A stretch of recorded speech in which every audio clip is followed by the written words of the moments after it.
వెనక రారా జూమ్ తీసుకోండి వెనక రండి మెస్సీ వెనక రా హైదరాబాద్ వెనక కొంచెం కొన్ని మినిట్స్ లో హైదరాబాద్ చేరుకుంటున్నారు.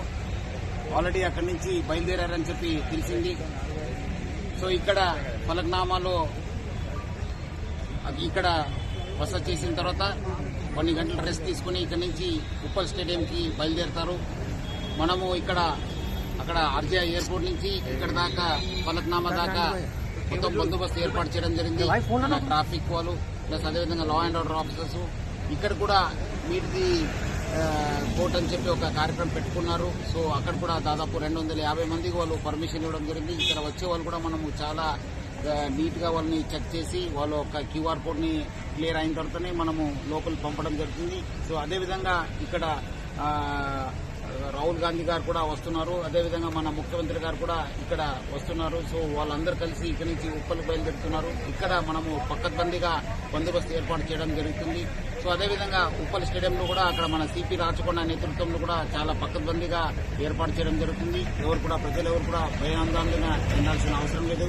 చాలా అంటే చాలా బందోబస్తు చేయడం జరిగింది. సో పోలీస్ చెప్పిన ఇన్స్ట్రక్షన్స్ ని అందరూ కూడా పాటించాలి.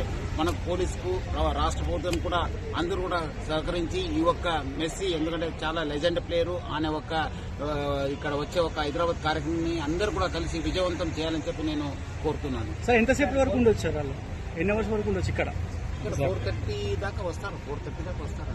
వచ్చింది ఇక్కడ నుంచి మళ్ళీ ఎప్పుడు లెఫ్ట్ అవుతారు సార్ స్టేడియం? 6 o'clock.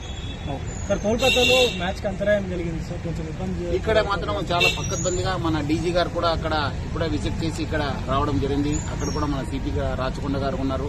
అదేవిధంగా అందరు కూడా సీనియర్ ఆఫీసర్స్ అక్కడ ఉన్నారు. మన డీసీపీస్ మొత్తం 3 కమిషనరేట్ ఆఫీసర్స్ కూడా అక్కడ ఉండి ఎటువంటి అవాంఛనీయ సంఘటన జరగకుండా అక్కడ బందోబస్తు ఏర్పాటు చేయడం జరిగింది. సో ప్రజలెవరు కూడా భయాందోళన చెందాల్సిన అవసరం లేదు. ఎవరి దగ్గర టికెట్ ఉంది, ఎవరి దగ్గర పాస్ ఉంది వాళ్ళు మాత్రమే అక్కడ వెళ్లాలని చెప్పి నేను మరీ కోరుతున్నాను. Thank you sir.